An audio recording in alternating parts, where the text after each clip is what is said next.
जय शिवराय. आपण आता हा ठेवा बघत आहात. हा ठेवा राजे आपले जे छत्रपती शिवाजी महाराज जे महाराजांचे जे भाऊ होते, जे यंकोजी भोसले, जे राजस्थानमध्ये स्थित होते, त्या राजस्थानमध्ये नंदुरबारमध्ये एक गाव आहे, जो गुढी म्हणून गाव आहे. त्या गुढी गावामध्ये जे जागीरदार होते, ते जागीरदार घराण्याचे वंशज जे अमरजित राजे अमरजित राजे बारगड त्यांचा आपण हा ठेवा बघत आहोत. त्या ठेव्यामध्ये आपण आता समोर जर बघितलं तर त्या ठेव्यामध्ये हा आपण एक जोडीचा प्रकार म्हणजे आपण जी जोडी बोलतो त्या काळामध्ये ह्या जोडीचा वापर काय करायचे, जे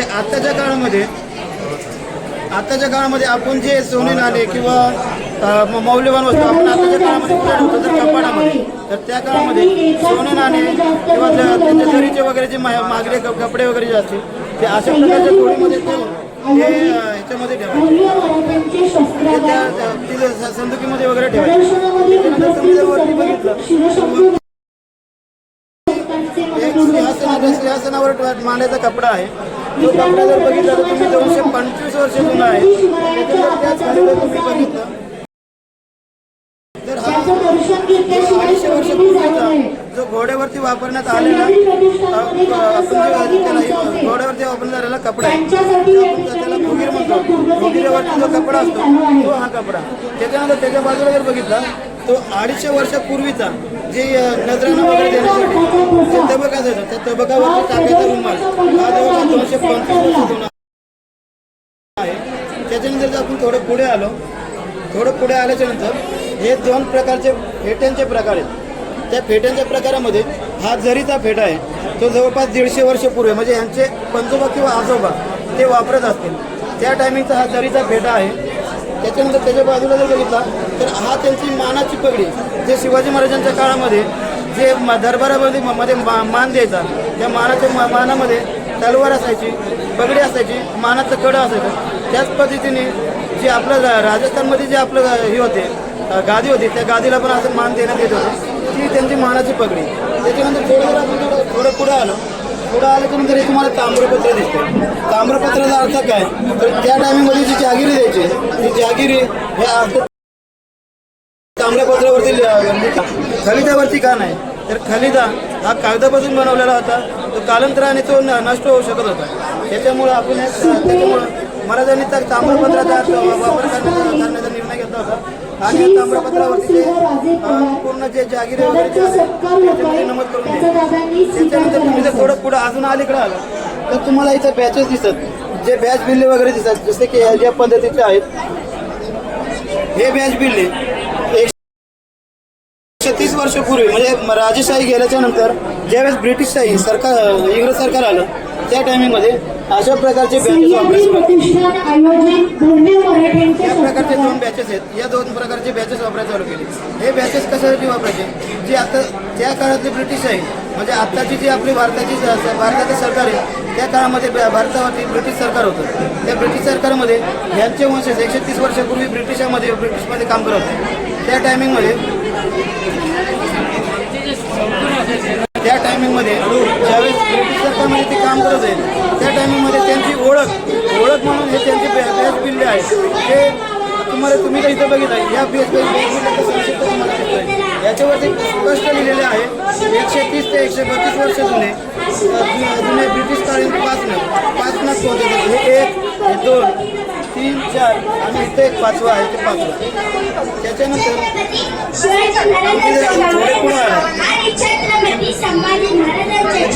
थोडे पुढे आलं तुम्हाला इथे आडकितांचे प्रकार दिसतात. अशा प्रकारचे आडकिते आहेत. हे आडकितांचा प्रकार महाराजांच्या काळामध्ये किंवा त्याच्या आधीच्या काळामध्ये लोक पान खायचे, बरोबर. त्या टायमिंगमध्ये सुपारी कट करण्यासाठी अशा प्रकारचे आडकिते वापरायचे. आत्ताचे लोक पण पान खातात. आत्ताच्या काळामध्ये जे पान कट करण्यासाठी जे आडकिते असायचे ते आडकिते जवळपास लोखंडी स्वरूपात असायचे. त्या काळात ते आडकिते असे पितळीमध्ये बनवलेले असायचे. ते हे आडकिते हे असे अनेक प्रकारचे आडकिते आहेत. हा बकरा आडकिता, हा गोल आडकिता, त्याचबरोबर हा एक गोल आडकिता आहे.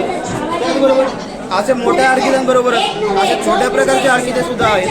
त्याचबरोबर आपण जर थोडे अजून पुढे आलो तर पुढे आल्याच्यानंतर तुम्हाला इथे गाड्यांचे प्रकार दिसतात. हे गाड्यांचे प्रकार आहेत ते ब्रिटिश काळामध्ये अशा प्रकारचे गाड्या असायचे, अशा प्रकारचे मोटर असायचे. त्या मोटरचा अर्थ काय?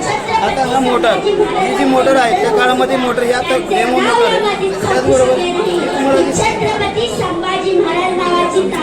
तुम्हाला दिसते ही ब्रिटिश काळामध्ये सरकारच्या काळामध्ये जस्ट मोटरांचा शोध लागला होता त्या टायमिंगमध्ये अशा प्रकारच्या मोटरांचा वापर करायचा.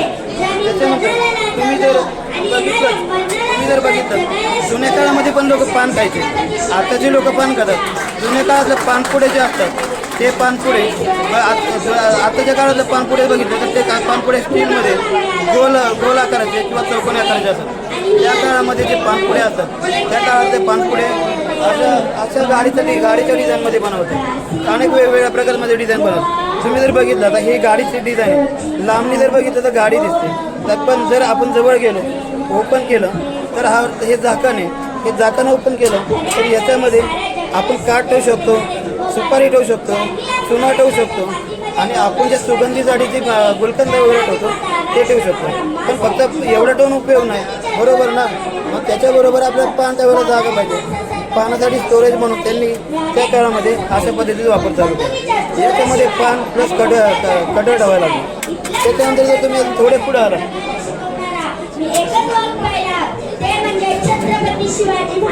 त्याच्यानंतर जर तुम्ही अजून थोडे पुढे आला तर हा कवचचा प्रकार आहे. जसं तुम्ही बाजूच्या सेक्शनमध्ये बघितलं तिथं चिलकत आहे, शिरस्त्राण आहे, बरोबर. जे चिलकत आणि कवच याच्यामध्ये फरक आहे. ते आहे ते चिलकत, हे आहे ते कवच, त्याच्यामध्ये फरक आहे. जे चिलकत असतं ते जाळीसारखं विणलेलं असतं आणि जे कवच असतं ते असं मेटलमध्ये पूर्ण भरीव असतं. याच्यामध्ये हा फरक असतो. हा फरक हे वापरतो कोण? जर ते राजे महाराजे सरदार वगैरे जे असतात ते त्या प्रकारचे चिलकत वापरतात. आणि जे घोडदळ सैन्याचे पायदळ सैन्य असतं त्यांनाही अशा प्रकारचे कवच वापरले जाते. याच्यानंतर हा पूर्ण इतिहास हा बारगळ घराण्याचा, बरोबर. आपण याच्या पुढचं सेक्शन बघूया. याच्या पुढचं सेक्शन आहे लंकाने घराण्याचं. याच्या पुढचं सेक्शन जर आपण बघितलं याच्या पुढचं सेक्शन आहे लंकाने घराण्याचं. जसं बारगळ घराणे महाराजांबरोबर एकनिष्ठ होते त्याच पद्धतीने हे लंकाने घराणे पण महाराजांबरोबर एकनिष्ठ होते. त्यांच्यामध्ये आता जर आपण सेक्शनमध्ये बघितलं तर अनेक प्रकारचे त्यांच्याकडे क्षेत्र आहेत. त्याच्यामध्ये हा जर बघितला हा भाड्याचा प्रकार आहे. हा दानपट्टा गंजीर आहे, लांबपट्टा गंजीर आहे. त्याच्यानंतर जर पुढे बघितलं तरी लांबकाठी गंजीर आहे, कुऱ्हाड आहे. त्याच्यानंतर पुढे जर बघितलं बाण आहे, वरती खंजीर आहेत, बाजूला छोटे बाल आहेत. याची संक्षिप्त माहिती जर तुम्हाला द्यायची म्हणली तर याच्यामध्ये हा जो बाला आहे ते बाण आहेत ते कुऱ्हाड आहे. ते शिवाजी महाराजांच्या काळामध्ये शिवाजी महाराजांच्या काळामध्ये महाराष्ट्रामध्ये मावळे होते. जे मराठा होते ते मावळे होते. तसंच राजस्थानमध्ये मावळे तर होते पण त्यांच्याबरोबर भिल्ल समाजाचे म्हणजे आदिवासी समाजाचे लोक होते. तर ते आदिवासी समाजाच्या लोकांचे हा सगळा क्षेत्रजाटा होता. तर क्षेत्रजाटामध्ये मला बोलत असेल कुऱ्हाड, बाले, परत हा बाण ती लोक वापरायचे. त्याच्यानंतर तुम्ही जर पुढे बघितलं हा कटारांचा प्रकार जर तुम्ही कटार बघितलं कोणीही सांगेल कटार जर बघितलं तर त्या काळाचं कटार आहे, वापरण्यात आलेली कटार आहे आणि सगळ्यात जुने कटार आहे. त्याच्यानंतर पुढे जर आलं तर तुम्ही बघता तर हे शिरस्त्राण दिसतं तुम्हाला. या शिरस्त्राणचा अर्थ काय? तर बाजूला जे आहे चिलकतच्या वरती ते पण शिरस्त्राण आहे, हे पण शिरस्त्राण आहे. पण याचं नाव खरंच चिलकती शिरस्त्राण. चिलकती शिरस्त्राण का? ते शिरस्त्राण आणि चिलकती शिरस्त्राण का? तर शिरस्त्राण म्हणजे काय? शिर म्हणजे डोकं कव्हर करतात ते शिरस्त्राण. आणि चिलकती म्हणजे पूर्ण कव्हर करतात चिलकती शिरस्त्राण. जसे की ते बाजूला चिलकत आहे जे छत्रपती शिवाजी महाराजांनी अफजल खानाच्या वधाच्या टायमाला जे चिलकत वापरलं होतं त्या चिलकत जसं जाळीचं होतं त्याच पद्धतीने चिलकती शिरस्त्राण जाळीचं आहे. याच्यामध्ये फक्त तुमचे डोळे आणि तोंड बाकी सर्व झाकलेले असतात. जरी एखादा वार जरी झाला तरी तो वार निष्ठून जाण्याचं सामर्थ्य त्याच्यामध्ये. त्याच्यानंतर तुम्ही जर बघितलं हा भाल्याचा प्रकार आहे. हा जसा भाला आहे सेम भाला आहे. या भाल्याचा उपयोग कसे करायचे त्या काळामध्ये हा असा माल असायचा, हे खालची टोक ही वरचं टोक मध्ये असायची ती घालता बरोबर. जर एखादा शत्रू जर अंगावरती आल्यानंतर बाला एवढा असतो, बाला मिडियममध्ये पकडायचा, समोरून शत्रू येत असेल तर समोर असा मारायचा, तो शत्रू मागणीचा एखादा येत असेल समोरच्या पोटातला काढायचा आणि मागच्याला मारायचा. अशा प्रकारे ते युद्धामध्ये ते यूज करायचे. त्याच्यानंतर जर तुम्ही अजून पुढे बघितलं तिथे खंजीरांचा प्रकार आहे. खंजीरांचा प्रकार आणि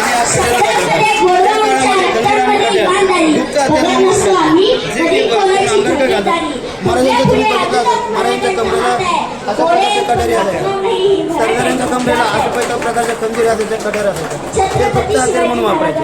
त्याच्यानंतर तुम्ही बघितलं हे दोन भाल्यांचे प्रकार आहेत. हे दोन भाल्यांचे प्रकार आहेत. ते भाल्यांचे प्रकार आता हा पण भाला आहे. आता मी तुम्हाला याच्या आधी दाखवला तो पण भाला होता, तो लांब दांडी भाला, हा छोटा दांडी भाला. असं का दोन्ही वेगवेगळे का? तर दोन्ही वेगवेगळे याच्यासाठी तर शिवाजी महाराजांच्या काळामध्ये पायदळ होतं, घोडदळ होतं, दोन्ही दळ होतं. ते पायदळ होतं ते पायदळ लांब दांडी भाले वापरायचे. याचा रिझन का तर लांबच्या लांब माणसाला मारण्यासाठी, गनिमाला मारण्यासाठी. आणि छोट्या दांडी भाला तर ज्या वेळेस घोड्यावरची घोडसवारी करायचा त्यावेळी घोडसवारी करताना घोड्यावरची जी त्या खोगीराला अशा प्रकारे लावलेल्या होते. जर एखादा शत्रू जर आपल्यापासून जर आपल्याला घाबरून जर पळून जात असेल तर त्या खोगीराचा अशा प्रकारचा भाला जो लावलेला असतो तो लावलेला भाला काढायचा, त्याला लांबी घेतून मारायचा, तो जागची जागी अशा गनिम ठार व्हायचा. त्याच्यानंतर तुम्ही जर पुढे बघितलं तर ही तलवार आहे, याला मराठा तलवार बोलतात. मराठा तलवार एक धोक तलवार आणि एक नॉर्मल तलवार, त्याच्यामध्ये फरक कसा ओळखायचा? जसं मराठा तलवार आहे, परवाना संस्थानिक तलवार आहे ती मराठा तलवार आहे, यांचा देखील या ठिकाणी ही तलवार मराठा तलवार आहे.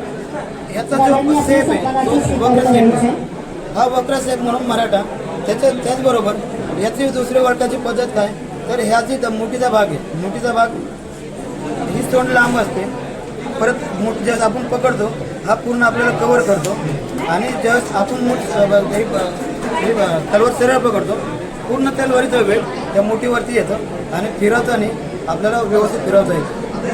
दुसरी गोष्ट जे आपण बाजूच्या सेक्शनमध्ये बघितलं असेल धोप तलवार, धोप तलवारचे सेम धोप तलवारची मूठ सेम असते, धोप तलवारची मूठ सेम असते. फक्त फरक काय असतो धोप तलवार एकदम स्ट्रेट हाईटला लांबीला मोठी परत दुधारी असते. मग दुधारी तलवार ती धोप तलवार. त्याच्यानंतर नॉर्मल तलवार कोणती तर नॉर्मल तलवारीला जी ही मूठ असते या मुठीचा आकार छोटा असतो, मुठीचा आकार छोटा असतो, त्याला कवर नसतं, फक्त पगड्याची मूठ असते. हे जे मागचं खालचं जे गोल असतं त्याला तोंड बारीक असतं. ही नॉर्मल तलवार ती आपण वापरायची कधी जर प्रॅक्टिससाठी वगैरे जे असतात त्या काळामध्ये वापरायचे, त्या टायमिंगमध्ये लहान प्रकारची तलवार वापरायची. हे त्यांची हे नमखाने घराण्याची देवारच पुजणारी तलवार आहे. ती तलवार ते कायम देवारच पुजतात. धन्यवाद. जय शिवराय. जय शिवराय.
पटकन काढ.